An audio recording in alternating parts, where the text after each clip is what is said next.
आप सभी भाई बहनों का आध्यात्मिक ज्ञानात्मक चैनल की संध्या बेला ज्ञान कक्षा में एक बार फिर स्वागत है। आज की चर्चा का विषय 3 शब्दों को लेके है, संवाद, वाद और तीसरा शब्द है विवाद। देखिए, अक्सर हमारी शाम की संध्या बेला ज्ञान कक्षा में कुछ संसारी विषय लिए जाते हैं। संसारी शब्दों में ही हम कुछ ऐसी 3 स्थितियां, प्रकृति के 3 गुणों के लक्षणों के आधार पर एक चयन करते हैं और उन 3 शब्दों को अलग अलग रंगों की स्थितियों से दर्शाते हुए प्रकृति के 3 गुणों की यथार्थ स्थितियों का बोध करवाते हुए उस पर कुछ एक विचार रखते हैं, ताकि बात आपको में समझ में आ जाए। क्योंकि जब तक बात समझ नहीं आती तब तक देखिए आपके हमारे जीवन में कोई विशेष आध्यात्मिक उन्नति के बदलाव आते नहीं है। बस यूं ही जीवन राशि तामसी स्थितियों में ही बीतता जाता है। और ये दोनों गुण, तामसी और राशि, ये दोनों गुण बंधनदायक है। शास्त्र भर भर कहते हैं सत्संग करो, सत्संग करो, क्योंकि सत्वगुण का संग करना ही सत्संग है। और सत्वगुण का संग करने से ही आपका हमारा कुछ मुक्ति की स्थितियां आरंभ होती हैं, कुछ आध्यात्मिक उन्नति के दरवाजे खुलने की संभावनाएं बनने लगती हैं। लेकिन कलयुग में कुछ ऐसा देखने में आया है कि मनुष्य की रजोगुण के प्रति, विषय भोगों के प्रति, ये जो संसारी 5 भोगों की स्थितियां हैं, गंध, रस, रूप, स्पर्श और शब्द, जिनको मैं सरल शब्दों में देखिए सुख, सुविधा, स्वाद, सम्मान, सत्ता से जोड़कर समझाता रहता हूँ। क्योंकि संसार में कुछ ऐसी ही स्थितियां बनी हुई है। देखिए, ये सभी राशि स्थितियां ही जब गहरे तल पे उतर जाती हैं आपके हमारे जीवन में, आज देखिए 24/7 विषय भोगों की स्थितियां घर घर में अपना राज करने लगी हैं। आपका हमारा जीवन बार बार इन विषय भोगों की गलियों में आवारागर्दी करता रहता है, जिसके फलस्वरूप बार बार आप और हम देखिए तमोगुण में घिरते रहते हैं, पाप कर्म करते रहते हैं। भले ही शब्दों के स्तर पर आप और हम इस बात को स्वीकार ना भी करें, लेकिन जब जब आप इस सभी स्थितियों पर ईमानदारी से चिंतन करोगे तो आप पाओगे कि हम प्रतिदिन ही कितने अधिक पाप कर्म केवल इन 5 भोग्य विषयों की प्राप्ति के लिए ही करते रहते हैं। लेकिन अक्सर सत्संग के अभाव में, ब्रह्म मुहूर्त में हम जब उठते नहीं, तब दिन में देखिए राजसी स्थितियां होती हैं, सूर्य ढलने के बाद तामसी स्थितियां, मौनात्मक स्थितियां होती हैं। और ये दोनों ही स्थितियों में आपके हमारी बुद्धि का बल कुछ डामाडोल सा होता है। देखिए, अक्सर मैं सतोगुण को 100 वाट की बुद्धि के बल्ब से जोड़ता हूँ, रजोगुण की स्थिति को 10 वाट के बल्ब से और तमोगुण की स्थितियों को 1 वाट के बल्ब से। या यूं को कि देखिए 1 वाट का बल्ब तारे की रोशनी के समान है, 10 वाट का बल्ब एक चांद की रोशनी के समान है और 100 वाट का बल्ब एक सूर्य की रोशनी के समान। देखिए, उदाहरणों को मात्र आपने उतने अंश में ही पकड़ना है कि बात आपको हमें गहरे तल पे समझ में आ जाए। यूँ तो देखिए हमारी प्रतिदिन सुबह शाम की जो चर्चा है, सुबह तो देखिए हमारे कुछ विषय गंभीर होते हैं जो प्रत्यक्ष रूप से ही शास्त्रों की सैद्धांतिक बातों पर आधारित होते हैं, और शाम को कुछ हम सरल स्थितियों को लेते हैं। अब ये संवाद की स्थितियां तो देखिए बहुत ही सरल स्थितियां हैं। संवाद शब्द को ही हमने सफेद रंग से दर्शाया है, यानी कि इसमें सात्विक स्थितियां बनी रहती है, एक भाईचारा, मेरे प्रेम का एक वातावरण बना रहता है। अक्सर शाम को देखिए टीवी के जो अलग अलग चैनल आते हैं उन पर कुछ ऐसे ही कोई विषय के ऊपर चर्चाएं होती हैं। ये चर्चाएं जब तक देखिए एक अच्छे माहौल में होती हैं तो वो संवाद की स्थितियां होती हैं। जबकि दूसरी पंक्ति में तो हमने देखिए सफेद रंग दर्शाया नहीं, रंगीन रंग, एक राजसी स्थिति दर्शाई है। राजसी स्थिति में अभिप्राय क्या है? ये वाद की स्थिति है, यानी कि यहाँ सत्वगुण हट गया है, रजोगुण आ गया है। तो फिर ऐसी स्थितियों में अक्सर आप देखते हो ना, अलग अलग राजनीतिक दलों के लोग अपनी अपनी स्वयं की ही रोटियां सेकते हैं। सभी विषयों पर उनके अलग अलग भाव बदलते रहते हैं। तो ये सभी स्थितियां, ये राशि स्थितियां होती हैं। राशि स्थितियों में मनुष्य स्वयं के सुख के लिए या अपने परिवार के सुख के लिए, और यहाँ परिवार का अभिप्राय देखिए राजनीतिक दलों की अपनी स्थितियां होती हैं। देखिए, सभी स्थितियां आपको जल्दी समझ में आ जाएं, इसलिए कुछ मैं ऐसे उदाहरण परमात्मा की प्रेरणा से देने का एक प्रयास करता हूँ, ताकि स्थिति का सही सही अर्थ आपको में समझ में आ जाए। और ये जो नीचे तामसी स्थितियां हैं, देखिए वाद शब्द तो उसमें भी अभी लिखा हुआ है, लेकिन आगे की स्थितियां वी शब्द, यानी कि विवाद में जो वी शब्द हमने काले रंग का दर्शाया है, यानी अब वाद वो एक राजसी स्थिति से भी निचले स्तर पे आ गया है, क्योंकि काला रंग तमोगुण की स्थितियां आ गई हैं। अब तमोगुण की स्थितियां आते ही आप समझते ही हो, देखिए कहा सुनी आरंभ हो जाती है, या यूं कहो कि एक जुबानी जंग आरंभ हो जाती है।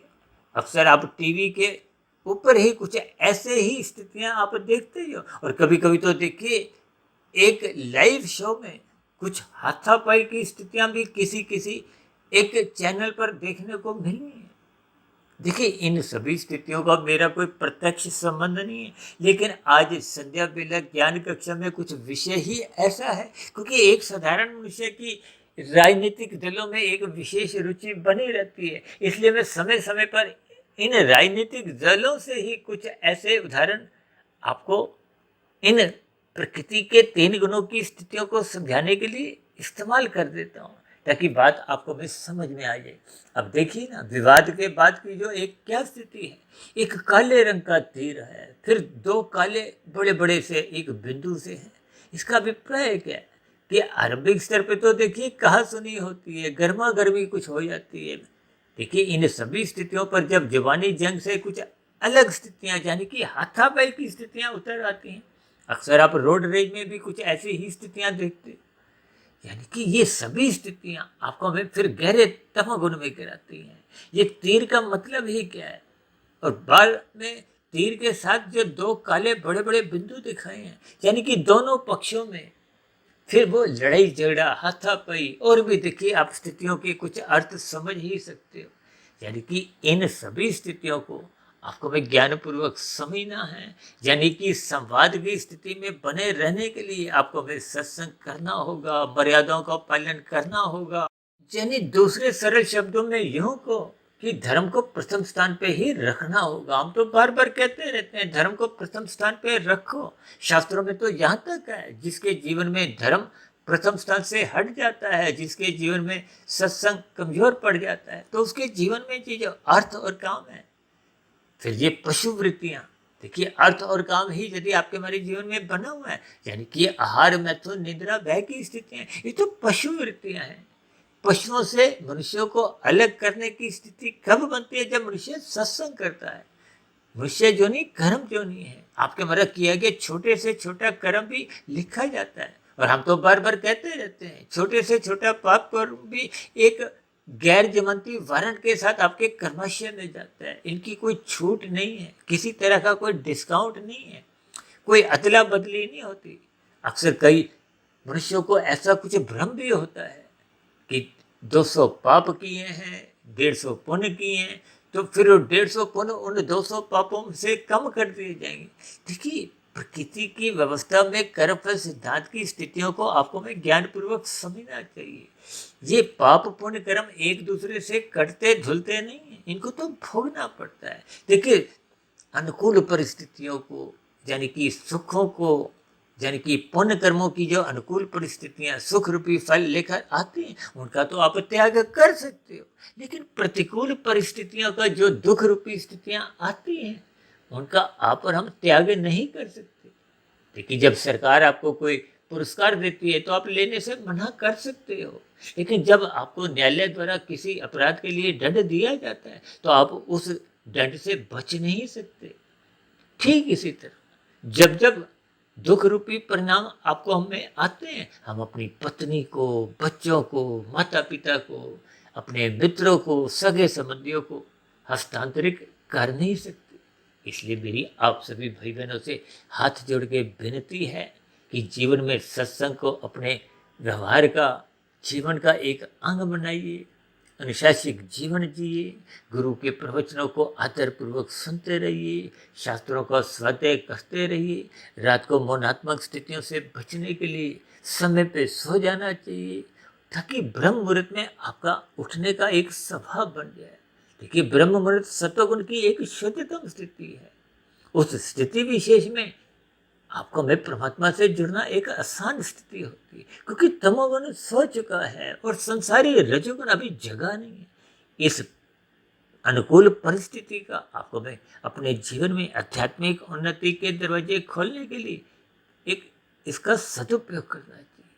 तो ऐसी सभी सात्विक शुभ स्थितियां आपके हमारे जीवन में भी बने, ताकि हम शास्त्रों का स्वाध्याय करते रहें, गुरु के प्रवचनों को सुनते रहें, ब्रह्म मुहूर्त में उठते रहें, यानी कि श्रद्धा पूर्वक सत्संग होता रहे। ब्रह्म मुहूर्त में हम उठकर उन सभी किए गए सत्संग की स्थितियों पर चिंतन मनन शोध की स्थितियां बनाएं, ताकि निरंतर ये स्थितियां जब आपके हमारे जीवन में बनी रहती हैं तो निश्चित रूप से कारण शरीर में फिर शुभ संस्कार बनते जाते हैं। तो फिर आपके हमारे जीवन में ये जो वाद और विवाद की स्थितियां कभी उत्पन्न ही नहीं होती, सदा ही संवाद की स्थितियां रहती हैं। देखिए, परिवार में भी कभी कभी स्थितियां आरंभ तो होती हैं संवाद में, लेकिन सबके अलग अलग स्वभाव होने के कारण वो संवाद की स्थितियां एक दीर्घ काल तक टिक नहीं पाती। तो फिर वो वाद की स्थितियां उत्पन्न होती हैं, और वाद कब वो एक वाद विवाद की स्थितियां बन जाती हैं, तामसी स्थितियां बन जाती हैं, मन मुटाव एक प्रकट होने लगता है, तो स्थितियां बिगड़ जाती हैं। इसलिए हम सभी भाई बहनों को पारिवारिक स्तर पर भी एक प्रेम मोहब्बत का वातावरण बनाने के लिए श्रद्धा पूर्वक सत्संग करना आपके हमारे जीवन की एक अनिवार्य स्थिति है। तो इन सभी सात्विक स्थितियों को हम अपने जीवन में जितने अधिक अंश में संजोएंगे, उतना आपका हमारा जीवन अनुशासित रहेगा। अनुशासित जीवन में फिर वो संवाद की स्थितियां ही बनी रहती हैं, और मनुष्य की ये जो राशि और तामसी स्थितियां हैं वे भी फिर उत्पन्न नहीं होती। तो ऐसी सभी शुभ सात्विक स्थितियां हम सभी भाई बहनों के जीवन में भी बने, ताकि हम सभी भाई बहनों का परिवार के स्तर पर, गली मोहल्ले के स्तर पर, एक शहर के स्तर पर, देश के स्तर पर, संसार के स्तर पर, सभी मनुष्यों के बीच में एक भाईचारे का वातावरण बने। देखिए, आज दो देशों के बीच में पिछले 2-2.5 वर्ष से युद्ध चल रहा है, तो ये सभी स्थितियां आरंभिक स्तर पर देखिए एक विवाद से ही आरंभ होती है, शब्दों के स्तर पर ही होती है। फिर वो शब्दों के स्तर पर जब स्थितियां बिगड़ जाती हैं, तो फिर ये दो देशों के बीच में जो युद्ध की स्थितियां होती हैं, इन सभी स्थितियों से आपको में बचना होगा।